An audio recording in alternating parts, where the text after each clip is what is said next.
This is GM Word of the Week, and I'm Fiddleback. Mandrake. Speaking of tiny people, yeah, that's what we were doing. Remember last week we talked about the homunculus? A tiny person intentionally created through alchemical processes by combining human biological fluid with some blood and allowing it to grow inside an animal? Yeah, hard to forget, right? That was pretty gross. Well, we're sorry. We're not done yet. Because there's another magical tiny person whose roots reach back through the Middle Ages and into ancient Greece, Rome, and the Middle East. And it's far more closely related to the homunculus than you might guess. At least it is in terms of mythical ick factor. And in cruelty to animals. And also tangentially in relation to cows. Except this tiny person is actually real. Sort of. Honestly, we were just going to mention it as a throwaway thing in last week's episode because there are so many coincidental similarities to the homunculus. But when we started reading about it, our research started to grow and spread and flower until it became worthy of an episode all its own. So let's start with Harry Potter. Do you remember the scene in the second movie or book, The Chamber of Secrets, where the kids have gathered for their weekly wizardly equivalent of home economics class, herbology, and they're tasked with repotting some plants. Donning earmuffs, they uproot the plants and there's a screaming, shriveled, brown baby-like thing? That was kind of weird, right? But it was also totally steeped in reality. Sort of. The plants were real plants, and the screaming was totally based on medieval witchcraft and garden security. The plant, if you recall Hermione Granger's pompous explanation, was Mandrake, or Mandragora. Specifically, it's a plant called Mandragora officinarum, also known as Mandrake, Autumn Mandrake, and Mediterranean Mandrake. Well, if you want to get very technical, all of those various types of mandrake were gathered together under one official classification, along with a bunch of other cousin plants. Hence the officinarium designation. The name Mandragora appears to come from an ancient Greek word that means harmful to cows. Although there's a mistaken belief that the name actually comes from man and dragon. That'll make more sense in a minute, but it's also untrue. It's just one of those fun linguistic coincidences. A mandrake is a flowering herb with purple bell-shaped flowers and yellow berries, but that's not what makes the plant special. What makes it special is its root system. A mandrake has a thick vertical root that generally forks at the end, and it usually has smaller roots forking off the main root. The upshot of that is, if you squint, it sort of looks like a person, in that it has 2 legs and sometimes 2 arms coming off a pulpy root body. That's what some folks think the man part of the name refers to. The drake part, the dragon part, refers to the fact that the root is very magical. Well, according to legend. See, mandrake is another one of those natural substances, like willow bark, which we discussed in an episode bearing that name. Mandrake is another of those substances that people have been using forever for various medicinal purposes, both real and imagined. One of the oldest mentions of mandrake is in the Bible, and without it, the careers of 2 of the greatest musicians of stage and screen might never have gotten started. Now, the trouble with relating any story from the Old Testament of the Bible is deciding where to start. And that's where this story starts, in the Old Testament. Or really, in the Torah, the Hebrew scripture, which is contained within the Old Testament. And this particular story is part of the book of Genesis. To most people, the book of Genesis, whose name comes from the Greek word for origin, is the story of the creation of the cosmos, the fall of Adam and Eve from grace, Noah's Ark, and so on. And it is, that's the first part, the part that deals with the primeval history of the cosmos. But the rest of the book of Genesis actually recounts the origins of the Hebrew people, and how they became the Israelites, the chosen people of God, and how they ended up enslaved in Egypt. The mandrake comes pretty close to the end of that story. Basically, there was this guy named Jacob. Eventually his name would get changed to Israel, and he was pretty prolific, which is how he ended up being the ancestor of the entire tribe of Israel. Jacob had 2 wives, Leah and Rachel. Now Jacob is a pretty important figure and there's a lot of stories about him, but we're coming in pretty close to the end of it. Jacob had almost a dozen kids by Leah, but Rachel was barren, and she desperately wanted to have a child. One day, Jacob and Leah's son Reuben discovered this weird plant while harvesting wheat. Mandrake. Now Mandrake supposedly had magical powers to aid in conception. So Rachel ate the berries of the plant, and soon thereafter she bears Jacob a son, Joseph. And then sometime later she dies. Now Jacob was pretty broken up about Rachel's death, but this isn't one of those stories where he blames the kid Joseph for the mother's death. Nope. He treasured Joseph. And Joseph was a kind, well-mannered, all-around good egg. Joseph's half-brothers weren't bad guys either, per se, but they weren't the nicest. They were a bit selfish and a bit jealous. So Jacob liked Joseph that much more, which made his half-brothers even more jealous. When Jacob favored Joseph with a finely made cloak of many brightly colored threads, that was the second to last straw for Joseph's brothers. The last straw came when Joseph woke up one day and said to his 11 brothers, "Hey guys, I had this weird dream that we were all farming out in the field and all your crops bowed down to my crops like my crops were kings and your crops were lowly servants. And wouldn't it be funny if that meant something like you were someday going to kneel to me in supplication? Anyway, let's get to work." One thing led to another, and the brothers tried to kill Joseph, but ended up selling him to a slaver instead. The brothers figured that would be a great plan because then they could make a little profit and still be rid of their brother, and there was no way it would all come back to haunt them years later when a famine forced them to travel from Canaan to Egypt begging for food, where they discovered Joseph was a prophet working for the Pharaoh, and they would have to beg Joseph for forgiveness, which would also lead to enslavement for all of their families. Now, if this sounds like something you've heard before, perhaps in the form of a 1970s rock opera, that's because it's the plot to Andrew Lloyd Webber and Tim Rice's collaborative stage production Joseph and the Amazing Technicolor Dreamcoat. And it represents the big break for the musical duo. See, the two met in their late teenage years in 1966, and they decided they could do great things together, with Lloyd Webber on music and Rice on lyrics. And so, they created their first musical, The Likes of Us. They produced a demo tape, shopped it around, and utterly failed to get anyone to even listen. And that would have been the end of them if a family friend of Lloyd Webber, who happened to be a music teacher at a religious school in London, hadn't commissioned Andy and Tim to write something biblical for his choir to sing. But he also wanted something poppy and upbeat and fun. The pair leapt into the project and adapted the story of Joseph and his many-colored coat into a half-hour cantata that mixed several contemporary musical styles and a bit of family-friendly humor. Because that was what the story of a bunch of jealous brothers selling their sibling into slavery needed. It worked. The first performance was a hit. And by luck, one of the audience members was a music critic whose child was in the choir. So it got a great write-up. It was performed a few more times and expanded a bit. And here's the weird bit. Chronologically, in America, Rice and Lloyd Webber's first stage production was a rock opera along the same theme as Joseph, Jesus Christ Superstar, in 1969. And they used the success of that production to market a stage adaptation of Joseph and the Amazing Technicolor Dreamcoat in 1970. But Joseph and the Amazing Technicolor Dreamcoat was their first real success. It led to Jesus Christ Superstar, not the other way around. And without that success, there would have been no Evita, no Cats, no Phantom of the Opera. And Disney would have had to find another lyricist for The Lion King, Aladdin, and Beauty and the Beast.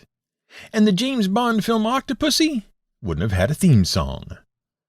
Well, it would probably have had a theme song, but not All Time High with lyrics by Tim Rice. But we digress. The point is that various ancient peoples attributed a number of medicinal properties to the mandrake, both the berries and the root. The berries were used by various people, including the Greeks and Persians, to dull pain during ancient surgical procedures. And that wasn't just a bunch of mystical mumbo-jumbo, because mandrake is actually narcotic. See, mandrake is part of a family of plants known as the Solanaceae, or nightshade family, whose name bears a resemblance to the Latin word for the rays of the sun, and to the Latin word for calming and soothing. And since the flowers of many nightshade plants have radiating color patterns like the sun's rays or like halos of light, either explanation makes sense. Now, the nightshade family has a lot of members, including the mandrake, but also including tomatoes, potatoes, eggplants, and peppers. Like Jacob's, it's a big family, and like Jacob's family, it has its good eggs and its bad eggs. Very bad eggs. See, many members of the nightshade family produce a class of natural chemicals called alkaloids. And most of the nightshade alkaloids are pretty potent.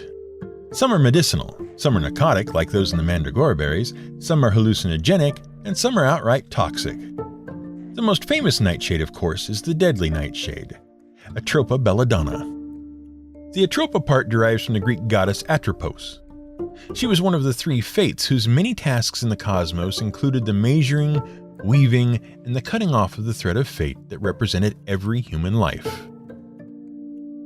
Atropos' job was to actually cut the thread. Thus, her name meant unstoppable or inevitable. Belladonna means beautiful lady in Latin, and that refers to the plant's cosmetic uses. Because using the deadliest substances in existence for cosmetic purposes isn't a modern thing that started with the deadly botulinum toxin, or Botox, to decrease wrinkles. It's something people have been doing forever. Belladonna's claim to fame, the reason it's called deadly nightshade, is that the alkaloids it produces, called tropane alkaloids, make it one of the most toxic plants in the world. It's so deadly that even honey produced from its nectar can be harmful. Now, mandrake isn't quite on par with deadly nightshade, but it's not the healthiest stuff around. In fact, it's pretty poisonous. In small amounts, the narcotic alkaloids in the root can cause unconsciousness, which is why it was useful for ancient surgeons. And it does have pain-killing properties, which made it a useful treatment for joint pain back in the ancient days. But more than a little of the stuff will cause hallucinations, hyperactivity, and a bad case of the incurable crazies. Beyond that, it'll also cause gastrointestinal problems and make your heart race, along with a host of other problems. Essentially, mandrake is just a poisonous herb with a funny-looking root whose properties made it medically useful in small enough doses to ancient people who didn't know better. So what's up with the screaming babies? And how does this tie back into the homunculus? Well, something very strange happened to the mandrake over the course of human history. In ancient times, it was a medicine, right? And it gradually built up a small laundry list of useful properties, like aiding in conception as detailed in the Bible, and as an aphrodisiac. And because of the funny root that sort of looked like a person, it was also used as a charm that represented people. The story went that because it resembled a tiny version of you, it could be used to draw toxins and curses and chronic illnesses out of you and into the root. Combine the person shape and the aphrodisiac properties, and you get love charms. Add hallucinations, and you get a host of other magical properties. For example, mandrakes were thought to help a person detect treasures buried underground. And then, the mandrake turned evil. Seriously evil. All of a sudden, in the middle to late medieval period, a host of other stories started circulating about the mandrake. The twisted resemblance to a tiny person led to a bit of gruesome Germanic folklore. They called the plant the Little Gallows Man. It was said that when certain criminals, thieves, and murderers were hanged, their blood or body fluids or urine or fat would seep down into the earth. And from that unwholesome seed, a mandrake would sprout. And the mandrake was basically horrible, concentrated evil in plant form. If you dug up a mandrake, you'd be consigned to hell. And not only would the plant damn you to hell, it would also send you there immediately. Because when you pulled the root out of the earth, the tormented spirit of the little gallows man would issue a scream so horrible it would kill you on the spot. And that was a problem, because the mandrake still had all those great magical properties, and a few more, like multiplying coins. Eventually, would-be healers and treasure hunters and paramours eager to cure their ills, get rich, or bewitch lovers, they figured out how to unearth the thing safely. First, you plugged your ears with wax. Now that wouldn't keep you from hearing the scream unless you were far away. The scream was that powerful. So to pull the mandrake out from a safe distance, you ran a rope from the mandrake's stem to the neck or tail of a hungry dog. And once you had plugged your ears, tethered your dog to the mandrake, and retreated to a safe distance, you offered the dog some food. It would run for the food, pop the mandrake root out of the ground, and drop dead from the screaming. But you'd be safe. And around the 1400s and 1500s, that was pretty much the accepted way to get yourself a mandrake. See, we promised you gruesome ickiness and cruelty to animals. This would have fit right in alongside the homunculus, right? Now here's the weird thing. No one is quite sure where that legend about screaming mandrakes actually came from. But some historians have a theory. See, mandrakes were really sought after, especially by poor peasants who wanted to strike it rich. If you were a local herbalist or self-professed witch or wizard and you had mandrakes growing in your garden, you had to worry about greedy locals digging up your magical roots. So the theory goes that the medieval witches and herbalists planted the seeds of the mandrake myth on purpose. They spread around the stories of how deadly the plants were as a way to secure their gardens, until someone figured out that wax and dog thing. But we have to assume that was a noisy process that would wake up Strigonona, and she'd chase off the greedy peasant with a broom, and then curse his sheep, and then go back to cooking spaghetti in her magic pot. Or whatever. Now we have to admit that this is just an obscure theory that we turned up, and it's not a widely accepted explanation or anything. So consider this a legal disclaimer that this is basically just a fun little possible theory, not anything definitive. But before we close out this story, we need to mention something else for which the mandrake planted seeds. Beyond legends of screaming baby plant monsters and beyond the nation of Israel, magical mandrakes also planted the seeds for costumed crime fighters in comics. Or rather, a magician named Mandrake. Mandrake the Magician, the world's first comic superhero. The story starts with Leon Harrison Gross, who was born in St. Louis, Missouri in 1911. He took the name Lee Falk after his father died, and his mother married a man named Albert Falk Epstein. You might have heard of him as the creator of the comic superhero The Phantom. But before he created The Phantom, he was just an artistic young Jewish man from Missouri who was fascinated with stage magicians. Particularly one stage magician named Leon Giglio, who was renowned for his top hat, thin mustache, and red-lined cape. Yes, he was basically the consummate stage magician. In 1934, Lee Falk traveled to New York City to pitch his idea for a weekly newspaper comic about a globe-trotting stage magician who travels the world and uses his skills at illusion and deception to fight crime. Mandrake the Magician also had a partner from the continent of Africa, an African prince named Lothar. Among his many foes, Mandrake often thwarted the villainous Cobra. The folks at King Features liked the ideas, and the drawings of the top-hatted, scarlet-caped, mustachioed magician, but they were dubious of Falk's qualifications to write globe-trotting adventures. Consequently, Falk spun tales of his own globe-trotting adventures in his studies of various mystical practices in the Orient, all of which were lies. In truth, Falk had never left Missouri until the very trip he was on to New York City. But it worked, and Mandrake the Magician started appearing in newspapers across the country. Once the character became popular, Giglio was quick to capitalize on the fictional character that looked like his stage persona. He changed his name to Leon Mandrake. And Falk, for his part, neither confirmed nor denied that Giglio had inspired Mandrake. Meanwhile, Falk continued writing and drawing Mandrake into the 50s, before passing the duties on to Phil Davis.